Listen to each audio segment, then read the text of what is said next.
A very good afternoon, dear colleagues. Uh, we welcome you to the fifth live conferencing session on Swayamparva Live.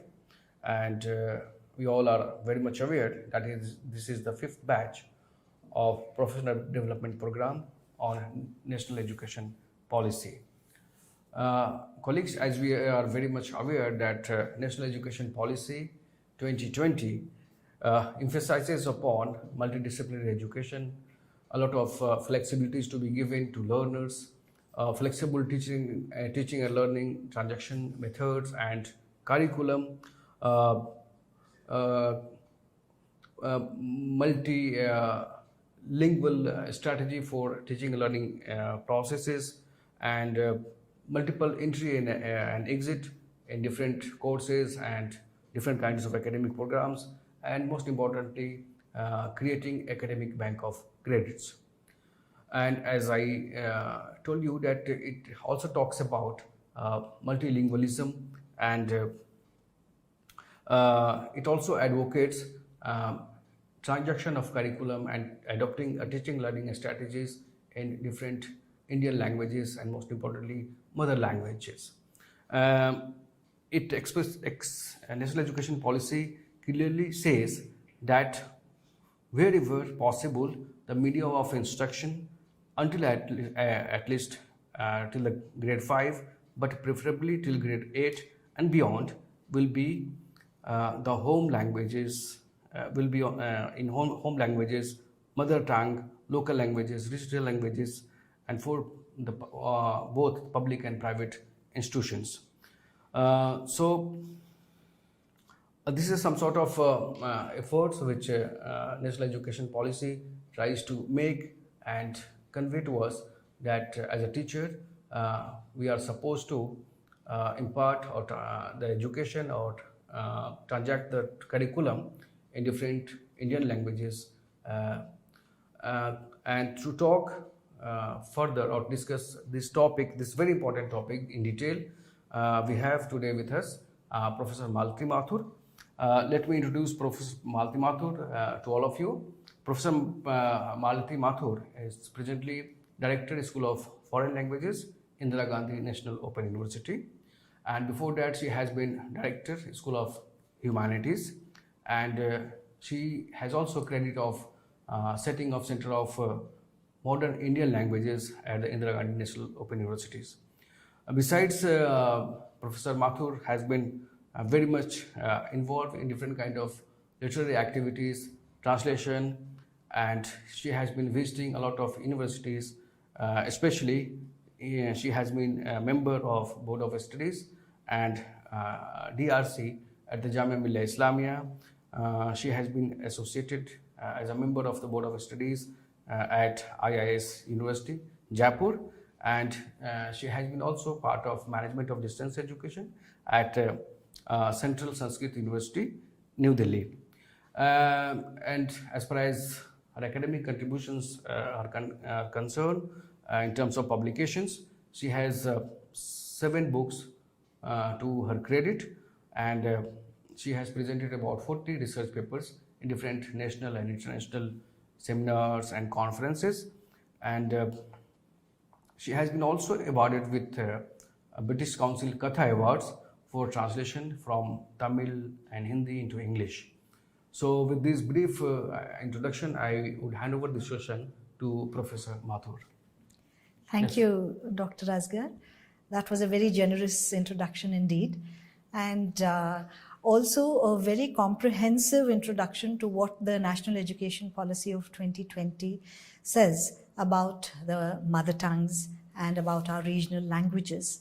Now, as Dr. Asgar has just mentioned, the National Education Policy of 2020 is very, very clear about the mandate that has been handed down to educational institutions, and they emphasize that the use of the mother tongue should be primary in the teaching and learning situation. And as he has again already mentioned, the policy says that at least till the 5th grade, the medium of instruction should be the mother tongue, and if possible, it should continue up to the 8th grade. And very recently, we've seen how books of even the MBBS course have been translated into Hindi, and they have been put on offer in the country. And this is a kind of a step towards reclaiming our languages, our legacies, our own culture.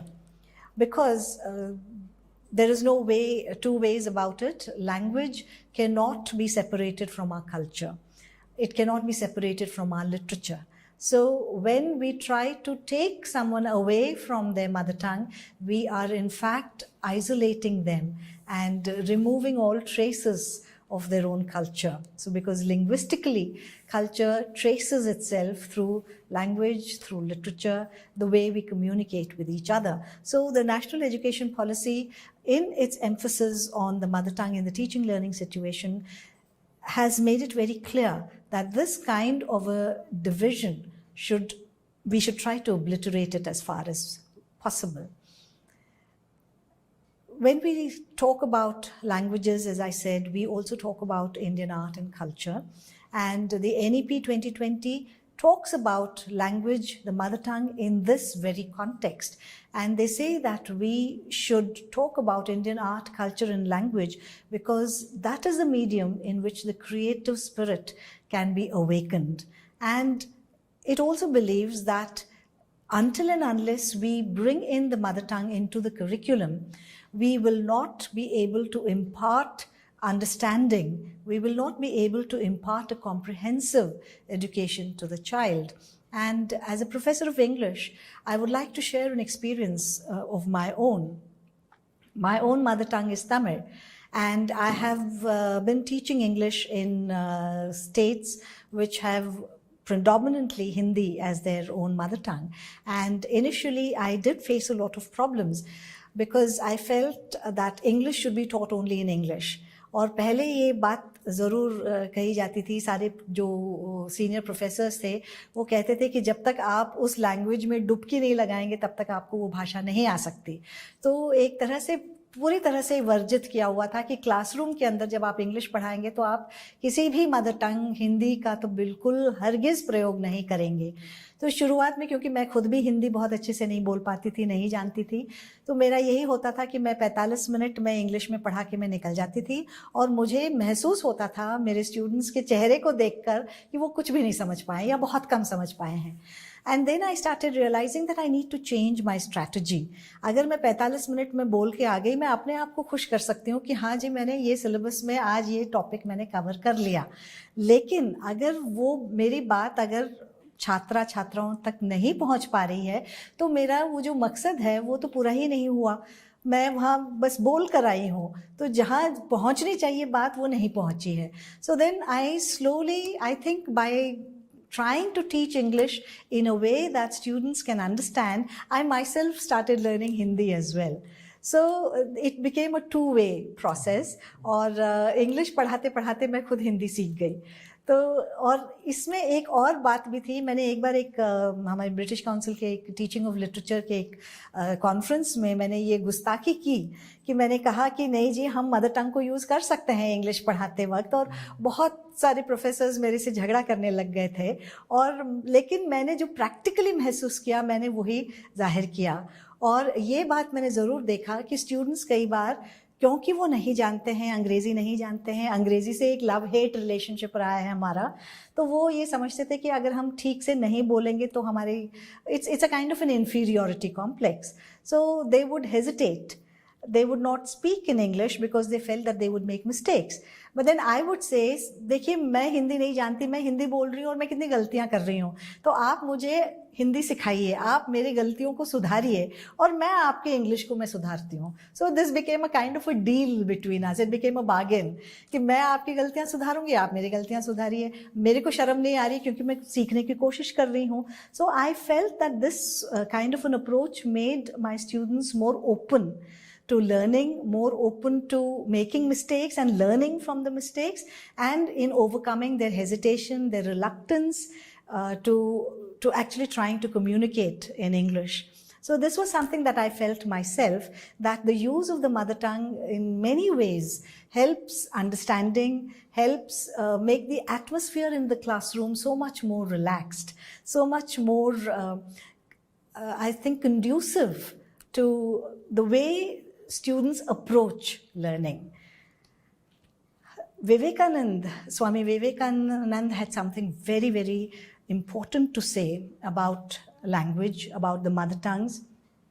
And as I have mentioned earlier, language is not just communication.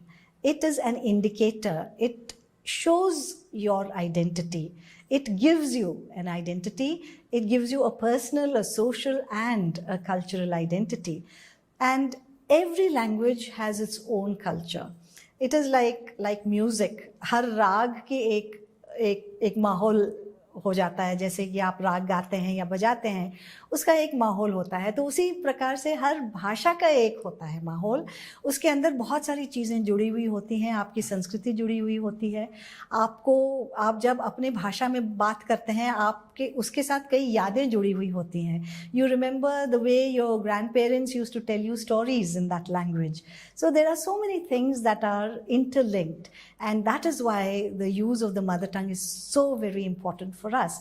And I'd like to quote Swami Vivekananda, who said that the language is the chief means and index of a nation. And in India, we are so blessed that we have such a huge array of languages and dialects. और अभी मैं कई बार देखती हूँ, जैसे भोजपुरी जैसे एक भाषा है, जो पुरानी पीढ़ी है वो तो बोलते हैं, लेकिन अब नई पीढ़ी हिंदी की तरफ आती जा रही है। वो उनको लगता है कि हम अगर हमारी जो डायलेक्ट है हम उसमें बात करेंगे तो हमें देखा जाएगा कि ये ज़्यादा पढ़े लिखे नहीं हैं। उसी तरह से जैसे मारवाड़ी है, मैं देखती हूँ राजस्थान में जो बुज़ुर्ग हैं उनके साथ उनके जो पोते पोती हैं वो मारवाड़ी में बात कर लेते हैं, लेकिन आपस में नहीं बात करते। आपस में they speak either in Hindi और in English. So again it is a marker of social mobility. They feel कहीं ऐसा नहीं हो कि लोगों को लगे कि हम गांव से उठकर आ गए हैं, हम लोग जानते नहीं हैं, हम शहरों के नहीं हैं, या हम बहुत ज़्यादा पढ़े लिखे नहीं हैं। सो ये बात जो एक रिलक्टेंस है, this kind of hesitation to use your own dialect, your own language, I think this is something that we really need to overcome, and that is why I welcome this initiative of the NEP 2020 in which they are trying to give the kind of importance to the mother tongue that it deserves, because as I keep saying, it has to do a lot with our own culture. So why do we need the mother tongue? As I said, if we bring the mother tongue into the curriculum, there is better understanding. And जो एक global market place हम कहते हैं, हम लोग कहते हैं कि आजकल ग्लोबल विलेज हो गया है, स्पेशली ऑनलाइन। अब कोविड के बाद हम लोग ऑनलाइन हम लोग जो मीटिंग्स करते हैं, इतने लोग जुड़ते हैं, पूरी दुनिया के लोग जुड़ते हैं। तो एक ग्लोबल मार्केट प्लेस भी इसलिए हो गया है कि हम घरों में बैठ के हम नौकरियां कर रहे हैं, चाहे वो कोई भी फर्म हो, कोई भी इंस्टीट्यूशन हो। तो एक मार्केट प्लेस के अंदर जो मल्टीलिंगुअलिज्म है, आप जितनी भाषाएं जानते हैं, आपके लिए एक एडवांटेज हो गया है। So the more languages you know, the better placed you are in the marketplace, the better placed you are to project yourself as a very likely candidate, as a suitable candidate for various jobs. And we find that international institutions, a number of universities internationally all over the world, are very actively and very intensively establishing centers, establishing programs, study programs, establishing disciplines which integrate the mother tongue. So this is not just India, it's happening all over the world because everyone is now realizing the importance of the mother tongue. Ma'am, जैसा कि आपने अभी जो जितनी ज़्यादा जिसको भाषाएं आती हैं वो आपकी स्ट्रेंथ है। जी बिल्कुल, आपने बड़ी अच्छी बात कही।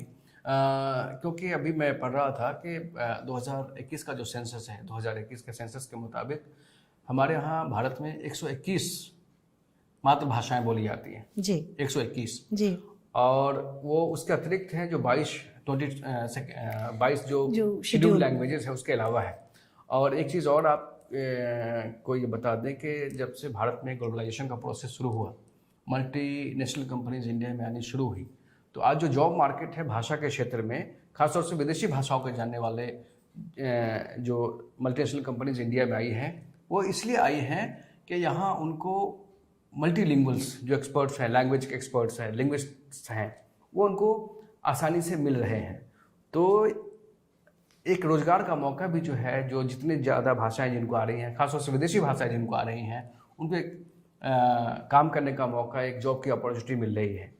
तो भाषा कभी भी जो है जितनी आपके अंदर जो है विभिन्नताएं हैं आपके अंदर भाषा के तौर पर हैं, वो समझिए कि हमारा एक मजबूत पहलू है, एक एजुकेशन है, एजुकेशन है, स्ट्रेंथ है, जिससे हमें अपना पर्सनालिटी डेवलपमेंट भी है और रोजगार के मौके भी हमें मिल रहे हैं। जैसा कि हम देख सकते हैं कि जितनी भी अच्छी अच्छी मल्टीनेशनल कंपनीज हैं जो भाषाओं पे काम कर रही हैं, उन्होंने अपना बैक ऑफिस या ऑपरेशनल जो प्रोसेसिंग उनका यूनिट है, उन्होंने भारत में सेटअप किया हुआ है।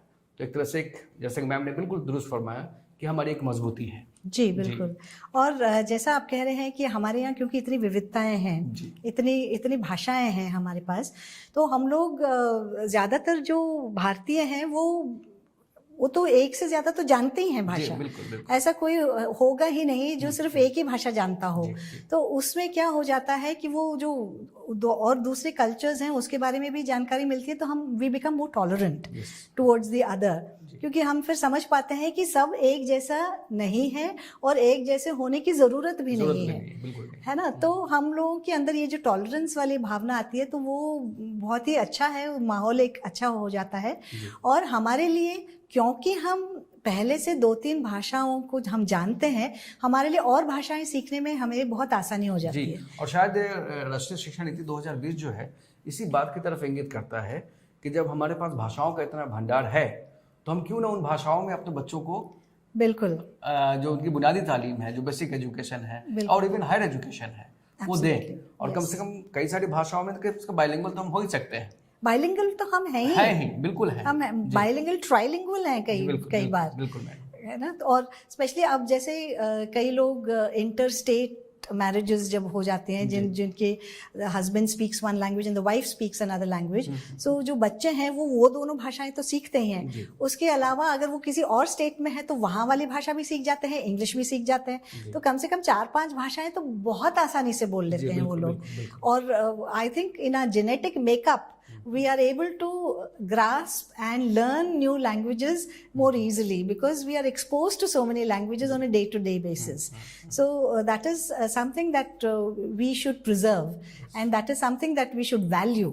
कि हमारे पास ये एक धरोहर है, जैसे क्योंकि आप जैसे कह रहे हैं कि इतनी भाषाएं हैं, वो कई तो लुप्त होती जा रही हैं, तो उसको हमें संजो के कैसे हम रखें उसके बारे में भी हमें सोचना पड़ेगा। तो मेरे ख्याल से ये जो शिक्षा नीति है, ये इसकी तरफ एक कदम भी है कि अगर आपके स्कूल्स में आपकी भाषा में पढ़ाया जा रहा है तो वो लुप्त नहीं हो सकता फिर। जी, क्योंकि जो कोई भी देश तरक्की कर रहा है, आप इवन डेवलप्ड कंट्रीज को ले लें, चाइना को एक एग्जांपल जी बिल्कुल, उसके जितने भी ऑफिशियल्स कार्य हैं, जितने भी सॉफ्टवेयर डेवलप हो रहे हैं, सब मैंडारिन का प्रयोग करते हैं, है ना।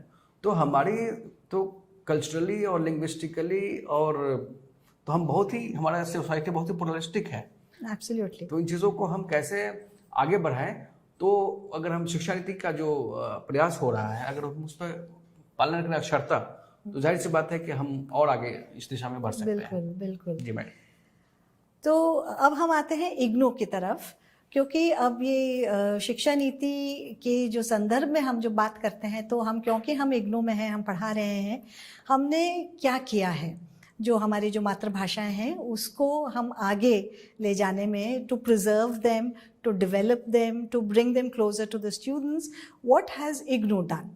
So we have designed and developed a number of programs and courses जिसके अंदर ये मदर टंग वाली जो एक जो धारणा है, वो बिल्कुल उसकी, जो मैं कहूँ तो उसका दिल है वो, कि हम मदर टंग को ही लेकर हम आगे बढ़े हैं। मदर टंग के बारे में सोचते हुए हमने उसके इर्द गिर्द ही कई कोर्सेज को हमने बनाया है। तो कई ऐसे हमारे स्टूडेंट्स हैं जो they belong to the Indian diaspora. For instance, we have the Girmitia, the descendants of the Girmitia who have gone to countries like the West Indies, to Mauritius, to Fiji. तो उनमें से कई ऐसे हैं जो भोजपुरी भाषा, उनके जो पूर्वज थे वो भोजपुरी बोलते थे।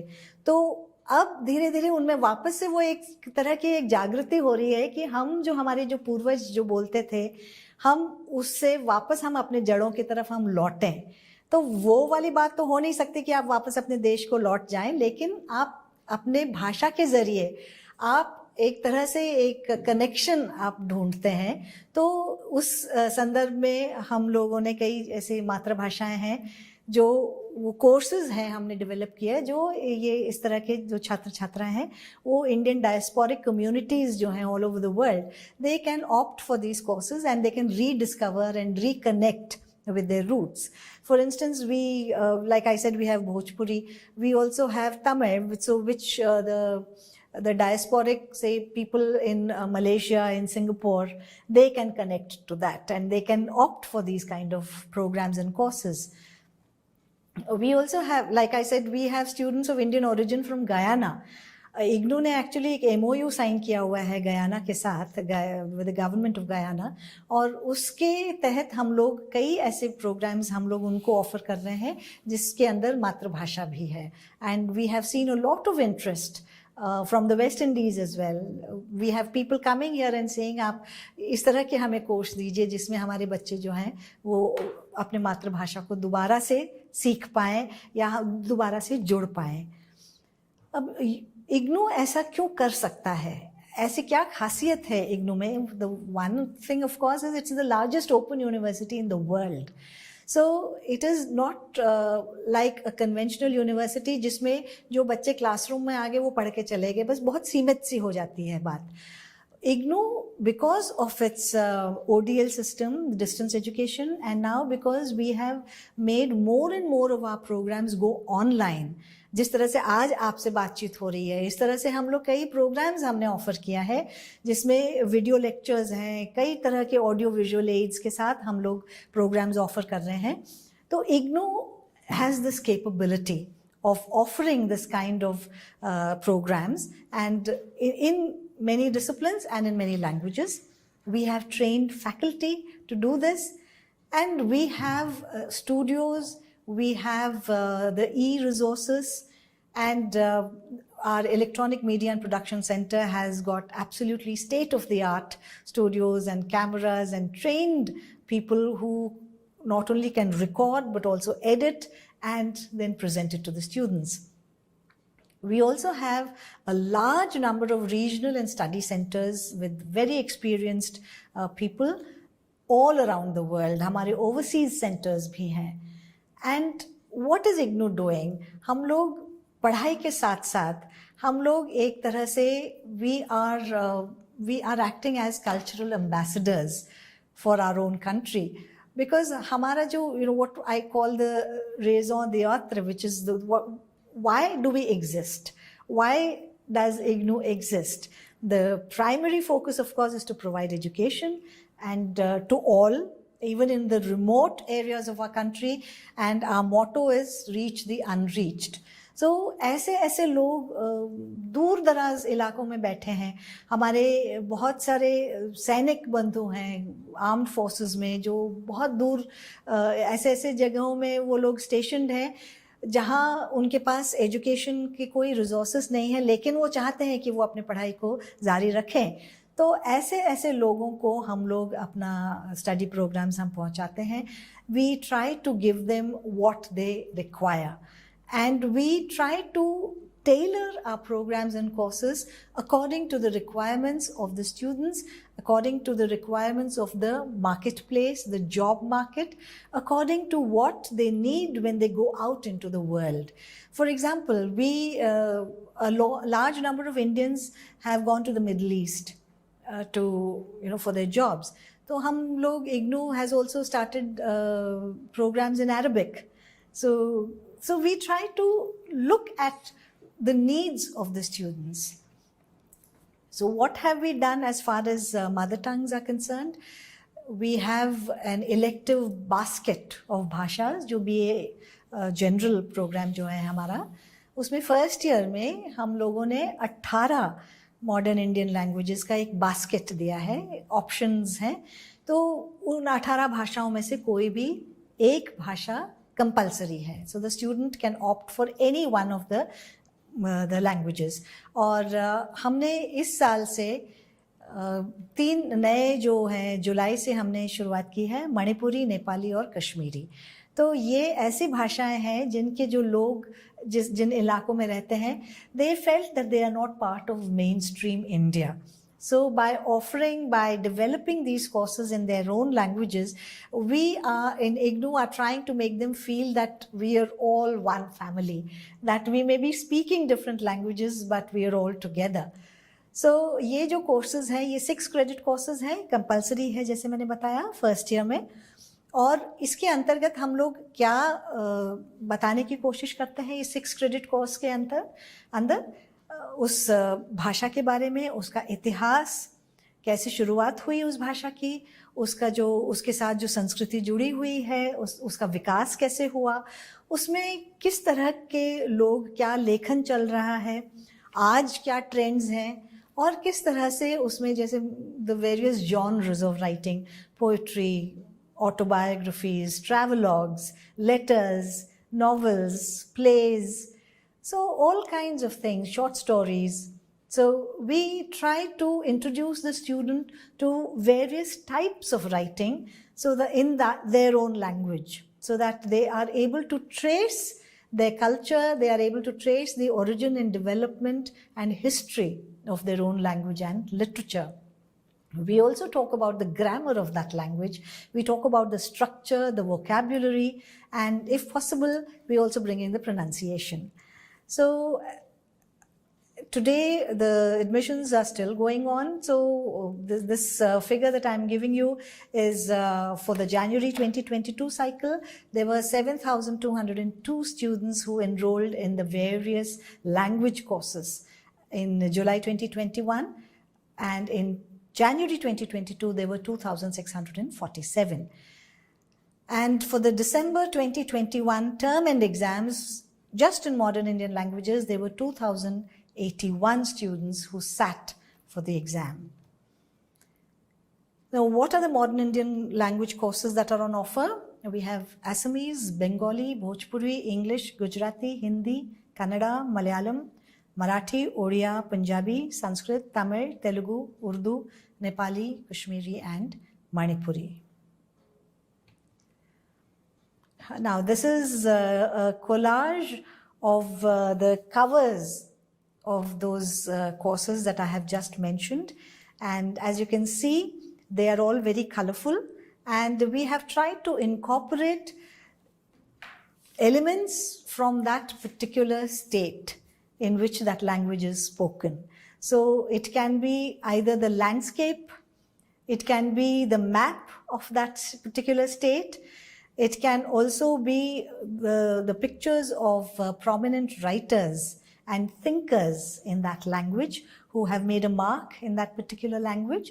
So we have tried to bring it all together for the student, something to read about and something to feel proud about, that this is what my language has achieved. Ma'am, मैं इस slide की तरफ जी आपका ध्यान आकर्षित करूंगा। जी, ये बहुत ही अच्छा उदाहरण है, जैसे कि आज हम जिस टॉपिक पे बात कर रहे हैं, मातृभाषाओं में शिक्षण और शिक्षा, पढ़ना पढ़ाना कैसे मातृभाषाओं में हम कर सकते हैं। तो एक चीज़ हम जब नेशनल एजुकेशन पॉलिसी जब हम पढ़ेंगे, हम उसका चैप्टर्स में जाएंगे, तो जहाँ पे मातृभाषा की बात हुई और उसका जो हेडिंग है, चैप्टर का हेडिंग है promotion of Indian language, arts and culture जी। तो ये कवर पेजेस अपने आप में एक उदाहरण प्रस्तुत करते हैं, एक रिफ्लेक्शन है आर्ट का भी, कल्चर का भी और लैंग्वेज का भी जी। तो एक अच्छा ही, बहुत ही एक समावेशी एक अप्रोच ध्यान में रखते हुए ही ये तमाम कवर्स पेज लगता है तैयार किए गए हैं जी। क्या आप सहमत हैं इस बात से? जी बिल्कुल, बिल्कुल दर्शाते हैं हमारे कल्चर को, हमारे आर्ट्स को, लैंग्वेज को। मैं ये भी बता दूं कि ये जो कवर पेजेस हैं, ये हमारे यहाँ जो MPDD में तमोल जी हैं, उनके साथ मिलके मैंने इनको डिज़ाइन किया। और हम लोग इस बार बार इसको देखते थे, और मैं कहती थी कि ऐसे, और फिर हम लोग गूगल पे जाके और जो कॉपीराइट फ्री जो पिक्चर्स हैं किसी स्टेट के, हम उनको निकालते थे कि कैसे, और फिर कलर्स भी उनका सही होना चाहिए, ऐसे नहीं है बहुत क्लैश ऑफ कलर्स हों। और मैं ये कहती थी कि भाई कवर देख के कोई भी ये देख ले कि हाँ इस लैंग्वेज की ये एलिमेंट्स हमें मिलेंगे इसमें। अब जैसे एक का ही उदाहरण ले लो, जैसे कश्मीर का उदाहरण ले लो, उसमें मैप भी आ गया है, और उसमें जैसे जो हाउस बोट्स होते हैं वो आ गया, संतूर है एक म्यूजिकल इंस्ट्रूमेंट वो आ गया है, और चाय के लिए भी जाना जाता है वहाँ एक जिस तरह से एक सामोवार होता है जिसमें चाय परोसी जाती है, वो आ गया, और एक महिला आ गई जो उस वेशभूषा में है। तो एक तरह का आपने जैसे कहा समावेश हो गया है उसमें। और असमीज में भी देखिए वो चाय की पत्ती है, और जो वो एक नीचे बॉर्डर है जो असमीज वीविंग है, और वो असमीज एक जो केन का जो काम का है वो, तो इस तरह के तमोल, और मैंने बहुत इसमें बहुत बारीकी से हमने इसको स्टडी करके, और हमने कहा कि ये चीज़ें उसमें आना ज़रूरी है। जी, तो भारतीय ज्ञान परंपरा, भारतीयता, भारतीय संस्कृति, कल्चर, इतिहास, जी, ये तो अच्छा, बहुत अच्छा प्रयास है कि हम अपनी भाषाओं के जब लर्निंग मटेरियल्स तैयार करें, जी, किसी भी भाषा का हो, MIL में 18 मैडम कह रही कि इग्नू में जो centre for modern Indian languages हैं, जी, उसमें 18 भाषाओं का एक बास्केट तैयार किया गया है। तो आप अपने इदारों में, अपने संस्थानों में इस तरह के प्रयास आप कर सकते हैं कि जो वहाँ की जो लोकल भाषाएं हैं उसका एक बास्केट आप तैयार करके अपने छात्रों को परोस सकते हैं। आप इसमें से कोई भी भाषा चूज करें, आपकी अपनी भाषा है। हाँ, ये जरूर, हाँ, ये बिल्कुल दुरुस्त है। जैसे मैडम बार बार मैथिली भाषा का या भोजपुरी भाषा का जिक्र कर रही हैं, तो मैं एक बिहार का एक उदाहरण आपके साथ प्रस्तुत करूं कि बिहार में ही एक छोटे से राज्य में कितनी तरह की भाषाएं बोली जाती हैं। भोजपुरी है, मैथिली है, मगही है, अवधी है ना, फिर अंगिया है, मतलब कई सारी भाषाएं हैं और बोलियां हैं विभिन्न प्रकार की। तो अगर, और दरभंगा में कोई और भाषा बोलते हैं, मुजफ्फरपुर में कोई और बोलते हैं, आप गंगा पार उस साइड पश्चिम की तरफ चल जाए, पटना की तरफ, वहाँ की और भाषाएं बोली जाती हैं। तो एक छोटे से राज्य में इस तरह की विभिन्नताएं हैं। तो एक भारत की परिकल्पना कीजिए कि हमारी कितनी विभिन्नताएं होंगी। तो अपने अपने क्षेत्र के मुताबिक अगर हम इस तरह के बास्केट तैयार करें, जैसा कि मैडम ने अभी उदाहरण दिया कि MIL का, इग्नू का जो सेंटर है उसमें 18 भाषाओं का बास्केट तैयार हुआ है, तो आप भी अपनी शिक्षण संस्थाओं में वहाँ की जो लोकल भाषाएं हैं उसका बास्केट तैयार करें और छात्रों को परोसें। बिल्कुल छात्र इसको पसंद करेंगे, और नेशनल एजुकेशन पॉलिसी का जो एक विजन है, एक सोचने का एक नज़रिया है, उस नज़रिए को भी आप फुलफिल करते हुए दिखाई देंगे अगर ये प्रयास करेंगे तो। जी जी। सो अभी centre for modern Indian languages की बात हो रही थी, तो ये हमने मानवी की विद्यापीठ में इसको हमने बसाया इसको, मैं कहूँ तो, और इसके अंतर्गत हमने कई वेबिनार्स किए हैं।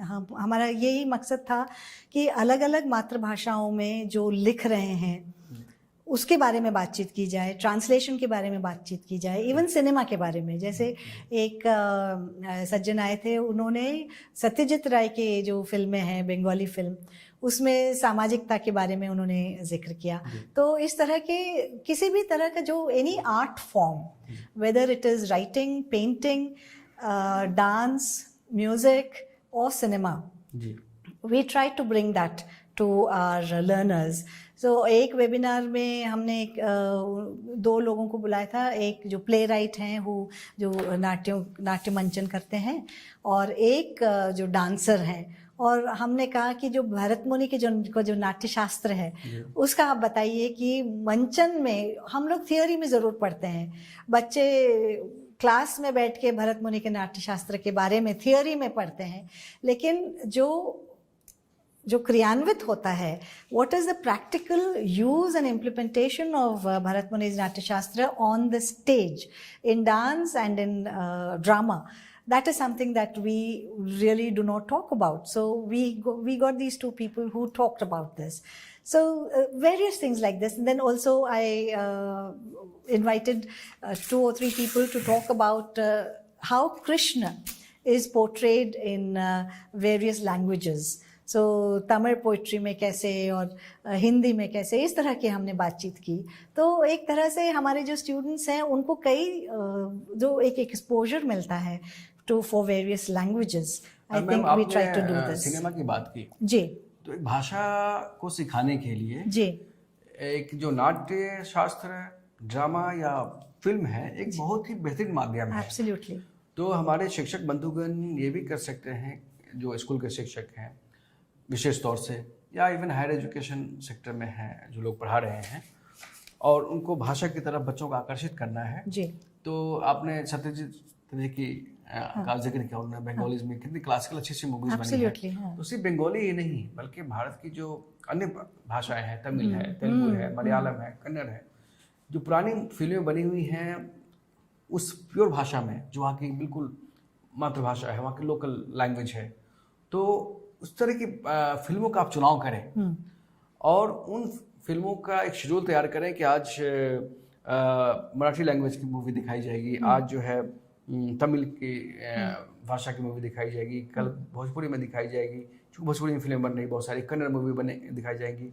तो इस तरह से भी बच्चों में एक जागरूकता पैदा होती है विभिन्न भाषाओं के सीखने का। मैं अपना तजुर्बा आपके साथ शेयर करना चाहूँगा कि जब हम लोग यूनिवर्सिटी में पढ़ते थे तो हमारे यूनिवर्सिटी में 2 तरह के फेस्टिवल होते थे, फिल्म फेस्टिवल। एक होता था इंटरनेशनल फिल्म फेस्टिवल और एक होता था नेशनल फिल्म फेस्टिवल। तो जब इंटरनेशनल में तो जो फ्रेंच में, स्पेनिश में, जर्मन में, जापानीज में, अरबिक में, पर्शियन में, इस लैंग्वेज की फिल्में दिखाई जाती थी। और जो नेशनल होते थे वहाँ रीजनल लैंग्वेज की मूवी दिखाई जाती थी।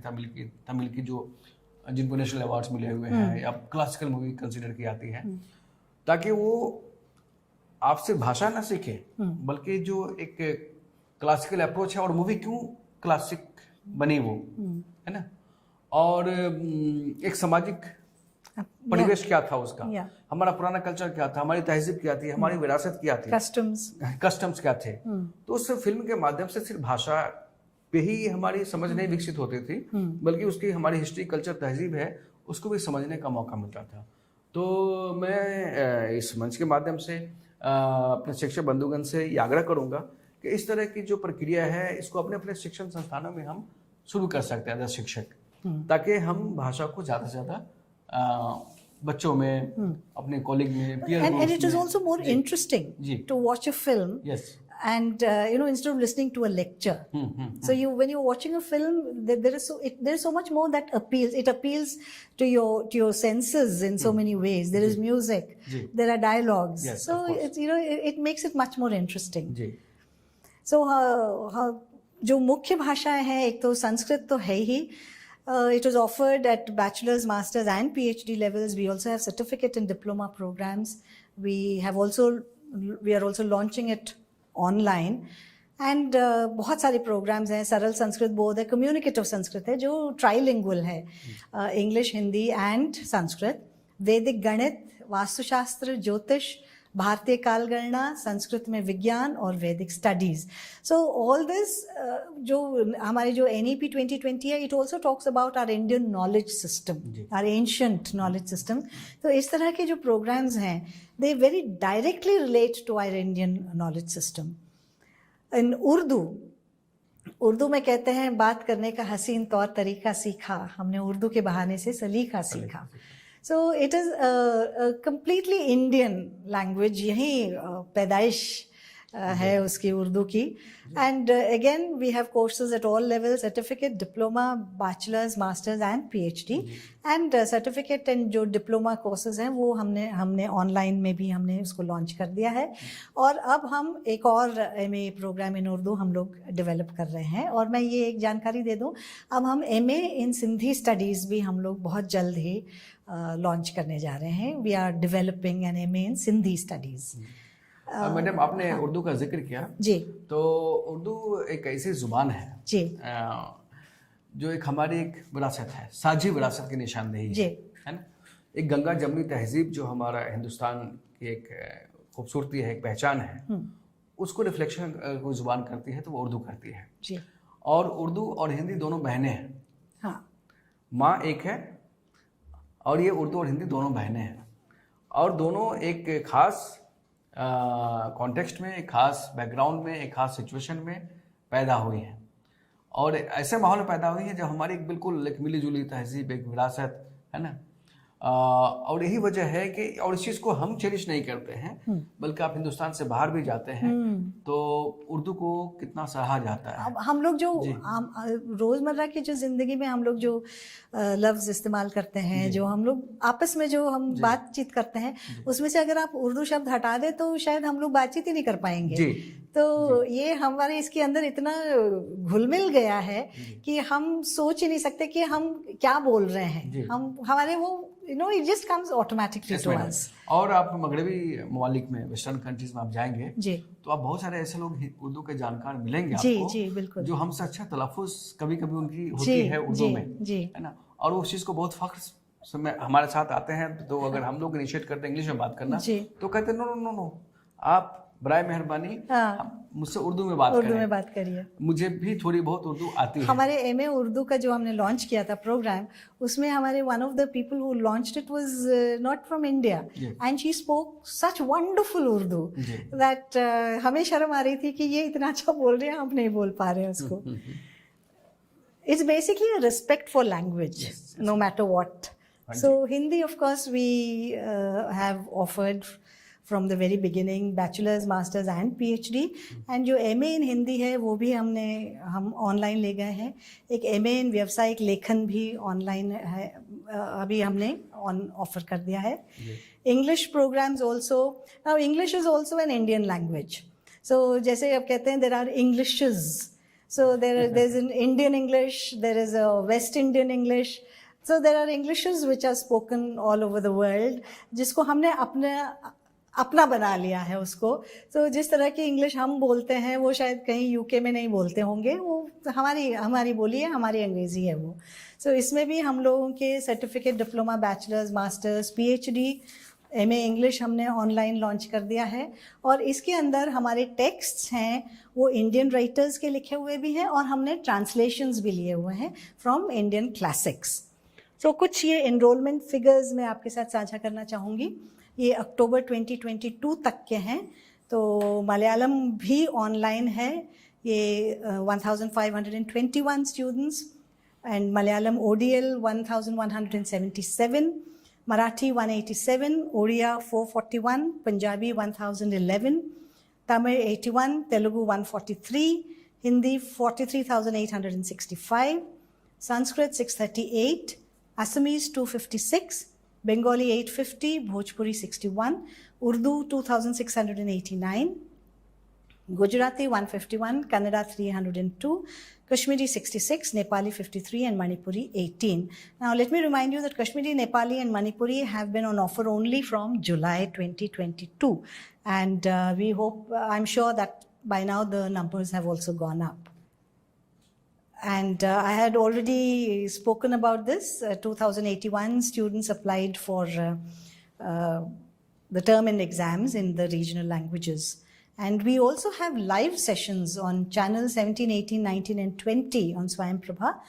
And इसमें हम सिर्फ भाषा की बात नहीं कर रहे हैं, हम अलग अलग डिसिप्लिन्स में, मातृभाषाओं में हम लोग लेक्चर्स दे रहे हैं, जैसे कि सोशल साइंसेस, ह्यूमैनिटीज़ में तो है ही, basic and applied sciences, teacher education वगैरह में भी हम लोग अलग अलग भाषाओं में हम लेक्चर्स प्रदान कर रहे हैं। एंड चैनल 17 में जो हम लोग हमारे लेक्चर्स आते हैं वो ज्ञान दर्शन पे भी टेलीकास्ट होता है, और हमारे सारे जो लाइव सेशंस हैं वो यूट्यूब पे स्ट्रीम होते हैं। और यहाँ मुझे इस बात से याद आया कि जो मैंने centre for modern Indian languages के वेबिनार्स का जो मैंने जिक्र किया, वो सारे ही आपको यूट्यूब पे भी मिल जाएंगे। जैसे एक जो मैंने नाट्यशास्त्र की बात की, सत्यजीत राय की बात की, एक हमने किया था the ghazal in 6 Indian languages. तो ये इसको ऑर्गेनाइज करते वक्त मुझे खुद को नहीं पता था, मुझे भी मालूम हुआ कि संस्कृत में भी गज़ल लिखी जा रही है। तो 6 इंडियन लैंग्वेजेस में जो गज़ल लिखी जा रही है उसके बारे में हमारे पास विद्वान आए, उन्होंने बातचीत की।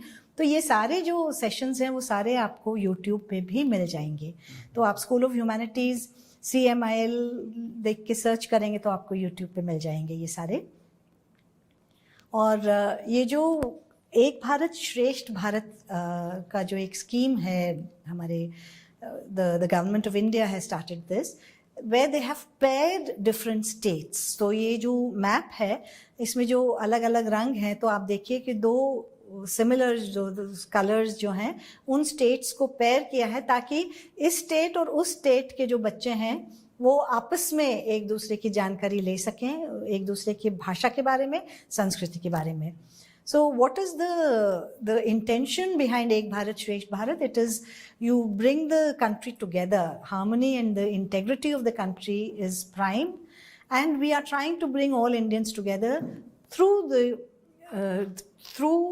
introducing them to the language, culture, and literature of another state and another language. So even under this scheme, IGNOU has organized a number of programs. We are also planning many more. Courses are being developed under Ek Bharat Shresth Bharat, जिसमें हम translate करके हम लोग अलग अलग भाषाओं में देने की कोशिश कर रहे हैं. और इससे क्या होगा? The country will come together and बहुत सारे ऐसे इस अमृत महोत्सव में हम लोगों ने लेक्चर्स हम यूनिवर्सिटी ने ऑर्गेनाइज किए, जिसके अंदर हम लोगों ने जिन लोगों को बुलाया, जिन विद्वानों से बातचीत हुई, वो हमारे ही देश के विभिन्न प्रांतों से, विभिन्न भाषाओं के लोग थे.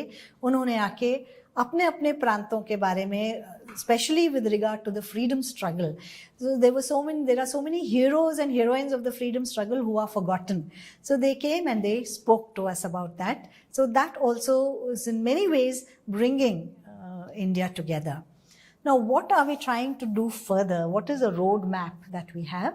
So we are trying to go more and more online ताकि लोग बाग अपने मोबाइल फ़ोन पे कहीं भी बैठ के वो उसको एक्सेस कर सकें. We are also trying to bring more learners from all over the world into our circle of education. स्वयं कोर्सेज हम लोग चाह रहे हैं कि हमारे मातृभाषाओं में हम लोग ज़्यादा से ज़्यादा हम लोग बढ़ाएं, ज़्यादा से ज़्यादा ऑफर करें. And every week we think we should conduct 3 or 4 hours of lecture series on Indian languages. We would also like to develop short modules, जैसे छोटे छोटे capsules होते हैं on all the 22 languages जो हमारे schedule में है, just for the basic training. And also webinars, seminars, workshops, translations, ये करके organize करके हम लोग चाहते हैं कि हम ज़्यादा से ज़्यादा build and create awareness about other languages and cultures. And हमारे जितने भी MIL courses हैं वो सारे के सारे हम चाह रहे हैं कि हम online उसको बना दें, कोर्स बना दें. एंड जो IGNOU LMS है, जो हमारा जो पोर्टल है, ऑनलाइन पोर्टल, उसमें हम कोर्स बेस्ड रजिस्ट्रेशन करें ताकि अगर मान लीजिए कोई केवल कन्नड़ा के कोर्स में अगर वो सिर्फ वही करना चाह रहा है तो हम उसको ये एक तरह का एक मौका हम प्रदान कर सकें.